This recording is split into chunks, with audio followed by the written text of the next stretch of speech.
Welcome to The Beat, your go-to where leaders, founders, and investors share insights on growth, innovation, and business building. I'm Chitra Nabat, your host. Joining us today is Omkar Kulkarni, Children's Hospital of Los Angeles, Chief Transformation and Digital Officer. Omkar, welcome. Thank you for joining us. Thanks for having me. CHLA is the top children's hospital on the West Coast and top 10 in the country with more than $1.5 billion in revenue. Share with us the scale and complexities of your organization. So we are here in Los Angeles and our hospital's up the road, and we serve all the kids in Southern California. And there's over 2 million kids in Southern California, which is a large number if you really think about how many people that is that we get a chance to serve. The other challenge is Los Angeles has a lot of kids that are at or below the poverty line, a lot of kids on public insurance, a lot of kids who struggle with basic social needs, social determinants. So it's a beautiful mission that we have, but it's a challenging mission, and that mission is to take care of all these kids, regardless of their insurance, regardless of their immigration status, regardless of what their needs are, we take care of their clinical needs. And that's incredibly impressive, especially considering how challenging healthcare is. We know that right now, right? So that's who we are, that's what we do. We have an incredibly diverse population, multilingual. People travel from far away to come access us because for most of these kids, we're their only access to specialty care. But beyond the amazing clinical care, we also are an amazing research hospital, right? We have all these amazing researchers doing groundbreaking research in pediatrics, which is important because not a lot of researchers out there focus on peds, right? Pediatrics. So we're blessed to have that. And on top of that, we're a teaching hospital. We're affiliated with the University of Southern California. So we have teaching, we have academic and teaching, we have research, and then we have this amazing clinical mission, all in the face of incredible financial pressures. So we call it at CHLA, we say we defy gravity, you know that song, that's what I feel like we do. We defy gravity. We're always finding ways to serve the safety net while still providing amazing clinical care and research and teaching in this incredibly big, giant, diverse city, LA.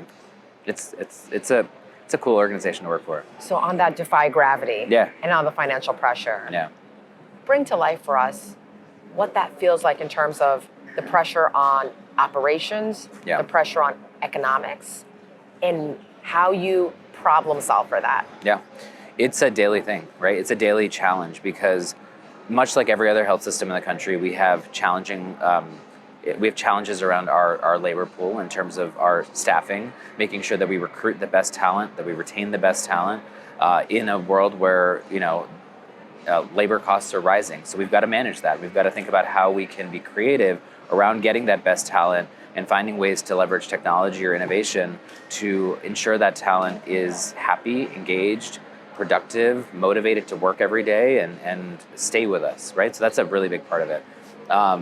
On another challenge that exists is it's increasingly complex to deliver any kind of medical care, but especially complex specialty care, which is what we do. It's complicated to do that. And so we leverage technology, innovation to think about how we automate different functions, how we leverage technology to provide data to providers so they can make the best decision at the right time, sometimes efficient decisions, right? So the day-to-day operations of what we're doing are incredibly complicated, especially given the environment we live in and the environment that exists in LA and for children's. But I think what's great is we get a chance to leverage technology and innovation, creative problem solving. I mean, you use the problem solver that's what I think about my job is I help the organization solve really complicated problems, often leveraging people, process, and technology coming together to solve problems. But that's especially true given the defying gravity kind of challenges we have. So then given this context that you've described, yeah, what are the performance metrics that you're really focused on? Because many other large health systems in the country may more focus on margin improvement, revenue, cost, sure, productivity, right? The healthcare industry, very challenging, depressed to negative, yeah, margins. You've talked about the additional, yeah, high pressure, yeah, on all the levers in your context, right? Yeah. So what are the performance metrics that you focus on? Sure. In addition to whatever incremental margin, yeah, improvement or just staying afloat that you can accomplish? Sure. So what are those performance metrics you focus on and the key activity drivers to accomplishing that? Sure.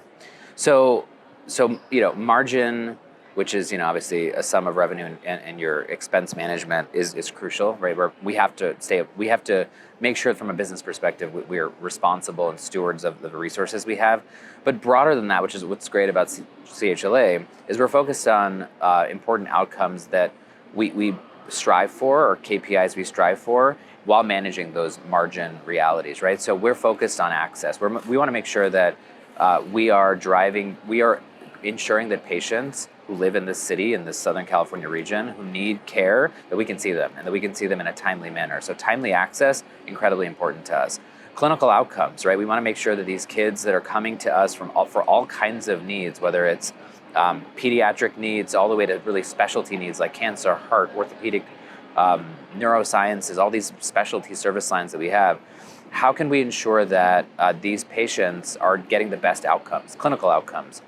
So those are other things. Those are other elements we're looking at. And then a really important one for me is patient-family engagement, right? How do we ensure that all these families, all these patients that come to us are having a good experience? I have kids myself, and I know how even when they have a respiratory infection, it's incredibly stressful. It's incredibly challenging.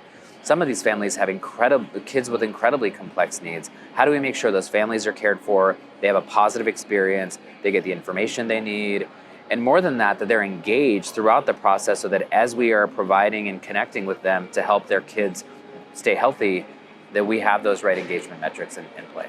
So how do you balance running the organization versus investing in innovation? Yeah, I think balance is a nice way of thinking about it, but I think it's also a perspective of thinking about how to do both, right? We have to do, as a mechanism of driving and leading this organization, especially given all the pressures that we all face, innovation, I think, is the key to doing that, right? Because ultimately we have to think about new ways of solving those problems. That's what innovation is.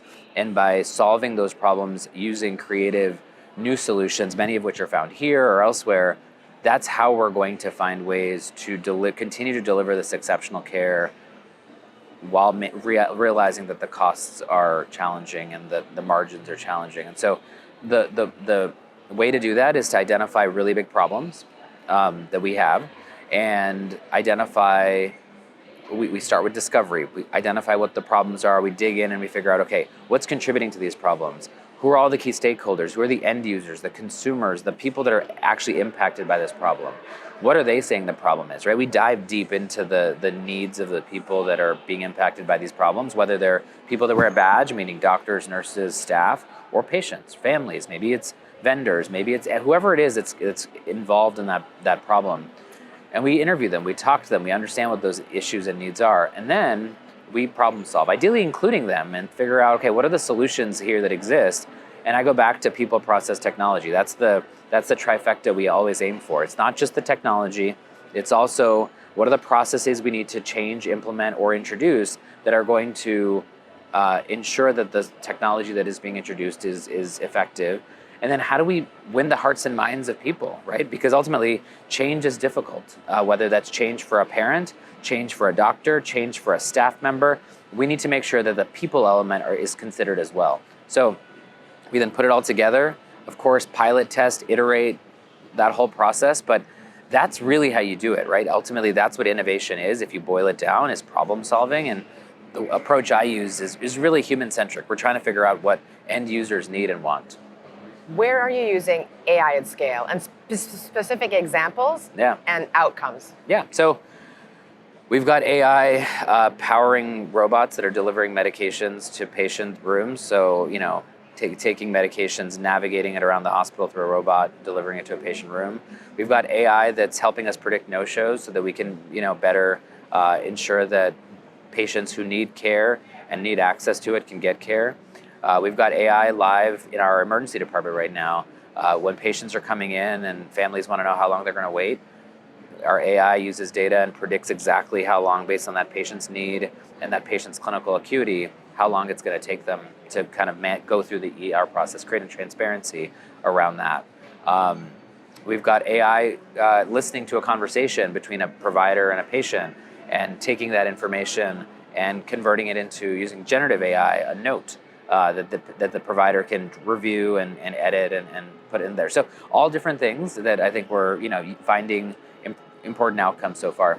And in those places where you're using AI at scale, Yeah.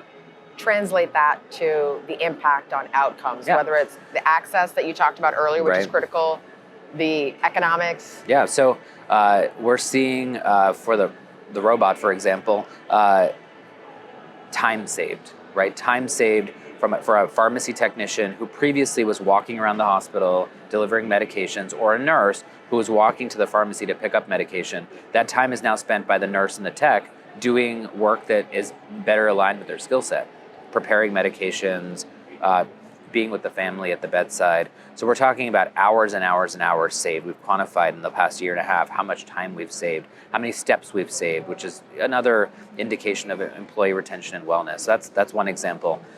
In terms of looking at our no-shows, being able to predict that is opening up slots for patients, right? So when we have a cancellation, we're able to plug in a patient who is looking for that slot, that access point you brought up. So we've been able to, just in the past few months, have over hundreds of patients that are able to access these last-minute cancellations so that we can provide access. So just things like that align to your point earlier about our organization's big KPIs, our performance indicators. We're using innovations like AI to drive that. Omkar, thank you so much for joining us. Sure.